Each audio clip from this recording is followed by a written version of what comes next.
On January 8, 2025, 3 satellites flagged the same anomaly at the same time.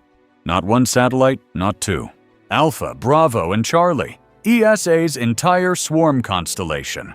All 3 locked onto something shifting beneath North America. Not beneath the ocean, not the poles, beneath Canada, beneath Alaska, beneath the continental US. And within 72 hours, NOAA did something they've only done once before in recorded history. They updated the model before anyone asked them to. The World Magnetic Model runs on a 5-year update cycle. That's the standard. 5 years of data, 1 recalibration, then 5 more. They broke that cycle in 2018 for the first time ever. In Q1 2025, they broke it again. 2 emergency updates in 7 years, after 0 in the prior century. The second update was logged as routine maintenance. The internal data filed alongside that label tells a different story. If you've been waking up between 2 and 4 a.m. since early 2025, with no reason you can name, the geomagnetic field interacts with magnetite deposits in the human brain. That's not contested. When the field shifts faster than baseline, melatonin production can fall out of sync. Some people in the anomaly radius reported pressure behind the eyes. Not pain. Pressure. That might mean nothing. It might mean your body logged something before the instruments did. A geomagnetic jerk is when the Earth's core shifts its magnetic output faster than any model predicts. Not gradually, not on schedule. A sudden directional change from deep inside the planet. The 180-year instrumental record has no entry for a North American-centered jerk.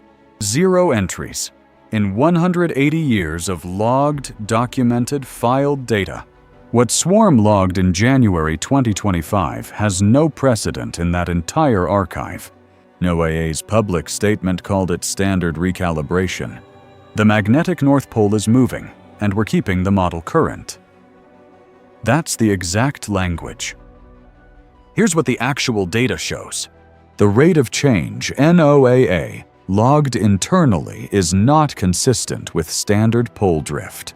Standard drift is predictable. That's why the 5-year cycle worked for over a century.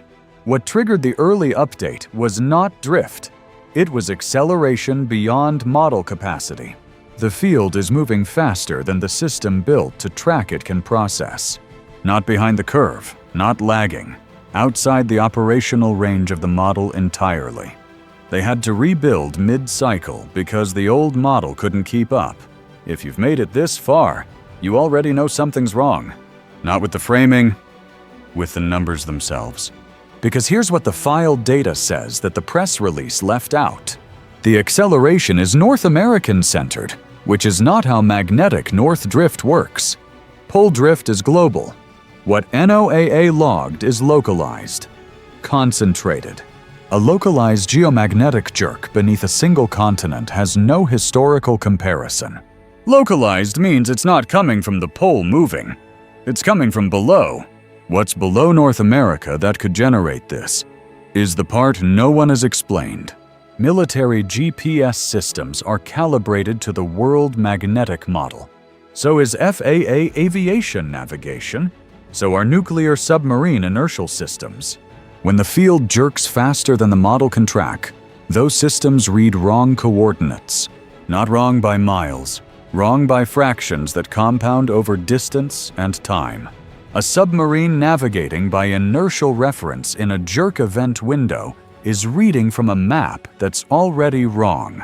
DARPA opened an active program on geomagnetic navigation independence before the 2025 update.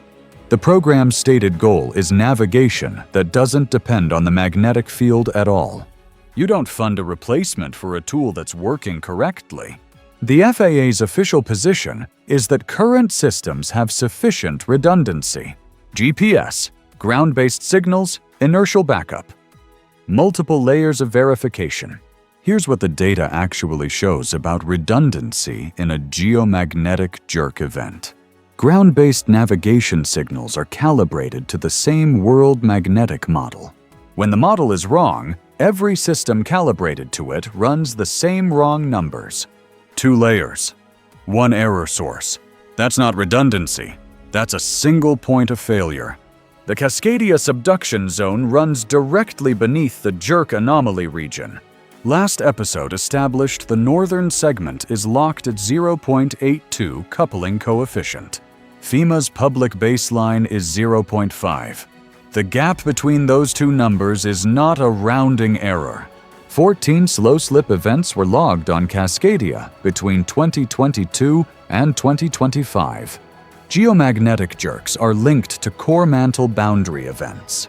That matters because the mantle is what the subduction zone sits on. When the core exerts anomalous upward pressure through the mantle, the crust responds. 3 of those 14 Cascadia slow slip events correlate in timing with swarm's acceleration data. Correlation isn't causation. That's the correct scientific statement. Making that statement doesn't make the timing stop being what it is.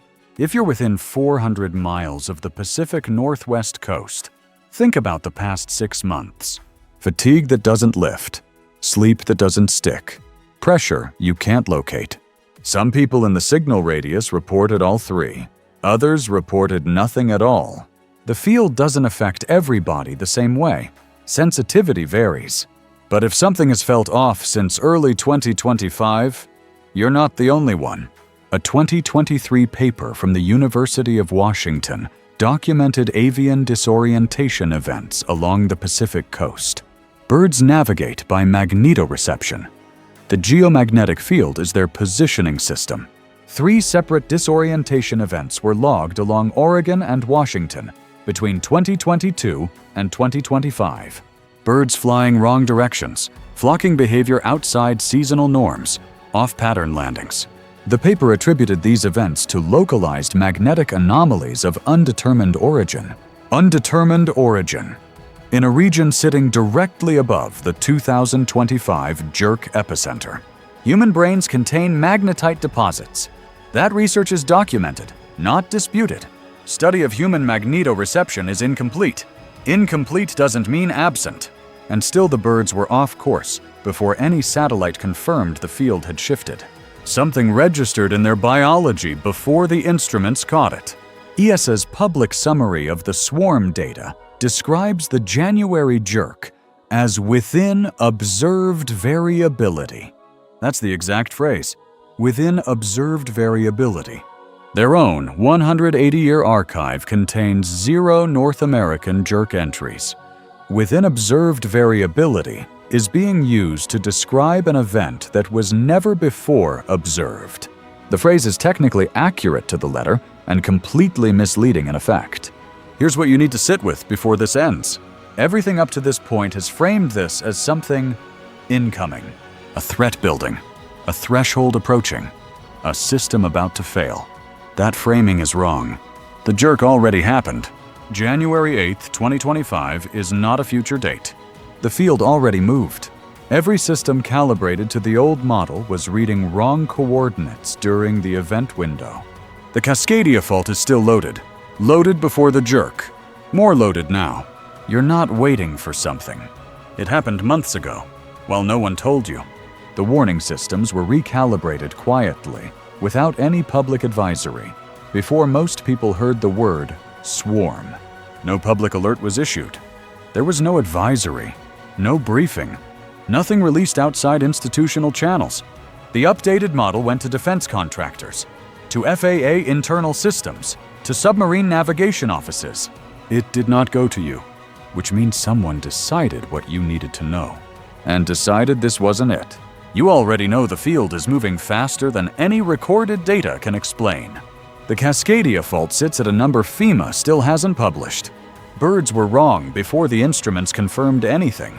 So there's only one question left, and it doesn't have a safe answer. The next time you wake up at 3 a.m., pressure behind your eyes, no reason you can name. Are you going to tell yourself it's nothing?